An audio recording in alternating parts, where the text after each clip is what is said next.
Mesdames, Messieurs, bonjour. Bienvenue à la Maison de la Justice et du Droit de Villemoisson-sur-Orge. Merci de votre présence. Mais il revient à notre hôte, Madame Brigitte Beller, directrice de la MJD, qui nous accueille aujourd'hui, de présenter tout d'abord le programme des activités organisées aujourd'hui par la Maison de la Justice et du Droit de Villemoisson et de nous indiquer les événements qui vont ponctuer cette deuxième journée nationale de l'accès au droit à la Maison de la Justice et du Droit de Villemoisson-sur-Orge. Je préfère le répéter pour qu'on soit bien. Madame Merci Monsieur Puma. Et écoutez, bonjour Mesdames et Messieurs, et je suis très heureuse de vous accueillir donc, à la MJD, donc pas de Villemoisson mais à Villemoisson, puisque c'est la MJD de Cœur d'Essonne Agglomération,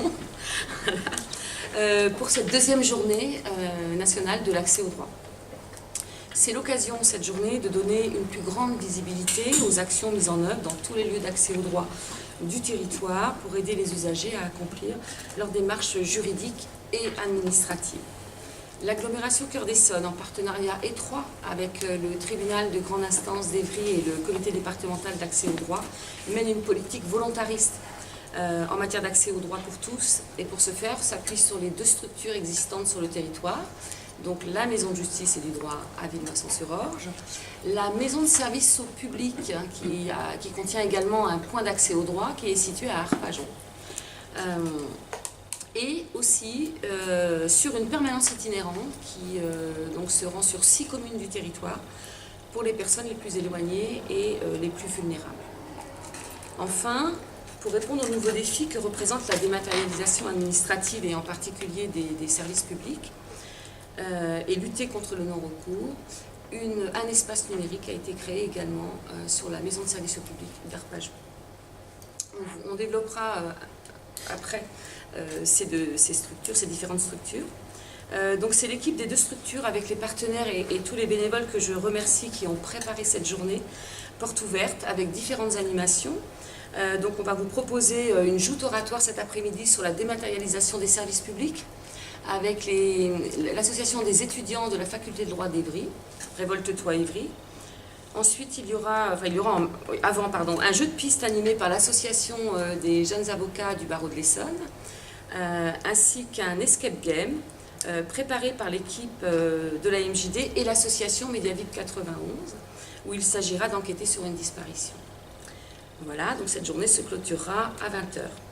Et donc une conférence ce matin, voilà, on vous accueille pour cette conférence ce matin, donc il va être présenté par Monsieur Puma, à qui je vais laisser la parole. Déjà. Je m'en saisis. Alors, tout d'abord, pourquoi une conférence sur l'aide à l'accès au droit? Deux motifs. Pour faire découvrir à ceux qui ne la connaissent pas encore cette superbe maison de la justice et du droit à Villemoisson, pour faire découvrir le dispositif lui-même, plus sérieusement, et les acteurs qui participent à sa mise en œuvre. C'est surtout ça l'objet. Avant de présenter les intervenants qui participent à cette conférence, et avant d'entrer dans le vif du sujet, quelques précisions et observations d'ordre sémantique. Nous laisserons de côté la distinction entre accès au droit et accès à la justice qui nécessiterait d'autres développements pour nous intéresser à la question essentielle. Qu'entend-on précisément par accès au droit? 3 mots simples associés pour les besoins de la cause, 3 mots qui pointent une destination, un objectif, une promesse aux allures de défi. 3 mots simples tout au moins en apparence. Accéder signifie littéralement soit l'action d'accéder, soit la possibilité d'accéder. C'est donc le moyen ou la voie permettant d'arriver à un lieu. Par ailleurs, réunir les mots accès et droit, c'est leur donner une signification particulière qui les précipite sous des régimes visant à encadrer leur mise en œuvre. Alors, observons tout d'abord que la réponse communément apportée à cette simple question, qu'entend-on par accès au droit, semble à bien des égards significative. Significative en effet, car en réaction à la question, vient régulièrement se substituer une autre question. Et de la question qui porte sur l'accès au droit, on aboutit presque naturellement à la question de l'aide à l'accès au droit. De fait, à la question quoi, on répond immédiatement comment. Dès lors, il résulte de ce raccourci que l'interrogation ainsi posée aboutit à l'économie du pourquoi. Pourquoi, en effet, accéder à ces droits devrait nécessiter une aide? Tout au moins pour les non-juristes, bien sûr.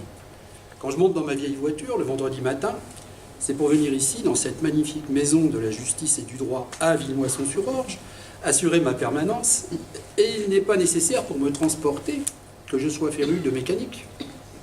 Même sans posséder la moindre notion en la matière, je puis mener l'opération à son terme, sans être assisté en permanence dans ce voyage par un mécanicien. Finalement, les choses sont simples, ou tout au moins elles devraient l'être. Et c'est précisément à l'analyse de cette démarche émerge de l'entreprise consistant à accéder au droit des particularités spécifiques qui viennent compliquer cette opération simple au demeurant pour au moins deux raisons. Tout d'abord, évoquer l'accès au droit, c'est évoquer tant le véhicule et le chemin à parcourir que l'objectif à atteindre. Ensuite, évoquer l'accès au droit, c'est faire indirectement référence aux modalités spécifiques et difficilement accessibles qui caractérisent la démarche. Car sur ce chemin, la présence du mécanicien s'impose. Et elle s'impose à tous les stades. Au stade de l'information et du conseil, souvent. Au stade de la représentation, parfois. Et au stade de l'orientation et de l'assistance, toujours.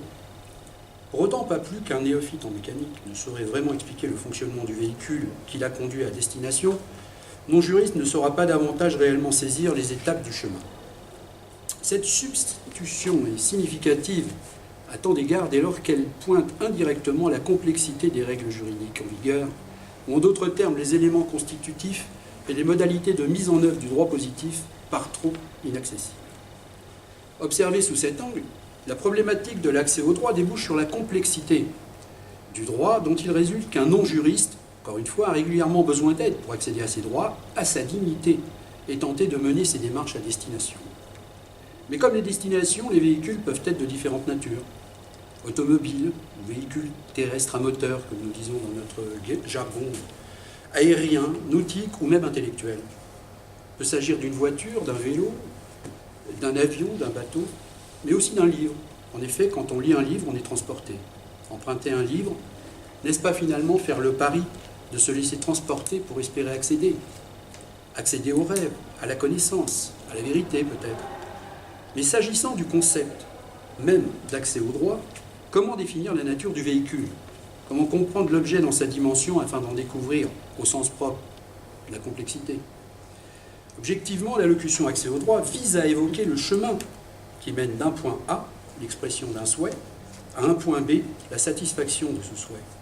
Emprunter un véhicule dans le but d'accéder à la destination de son choix, c'est la finalité de l'opération, c'est la cause finale, la raison objective au sens de la raison qui a un objectif. Pourrait-on faire autrement, plus simplement, de manière plus accessible, sans doute? Mais la réponse participe d'une autre réflexion, mais pour autant l'analogie s'arrête là.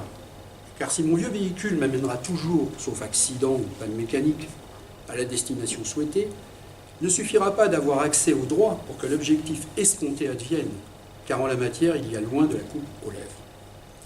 Mais entrons directement dans le vif du sujet, car le dispositif d'aide à l'accès au droit connaît différentes expressions que nous allons successivement examiner sous trois angles.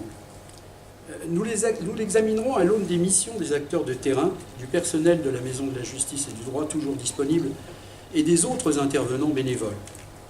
Tous bénévoles, écrivains publics, conseillers d'associations, de consommateurs, avocats, etc. Ensuite, sera évoqué le rôle particulier du défenseur des droits et le sens de l'action qu'il s'efforce de mettre en œuvre à l'aune de ses prérogatives constitutionnelles. Enfin, le concept d'accès au droit peut également s'observer au travers du prisme de la philosophie du droit et de ses auteurs. Et c'est cette vision que viendra exposer un des membres de l'Institut Michel Villet, qui reste le principal centre de recherche européen en matière de culture juridique et de philosophie du droit. Les intervenants vont ainsi se succéder, afin de présenter leurs actions respectives et leur place dans le dispositif d'aide à l'accès au droit.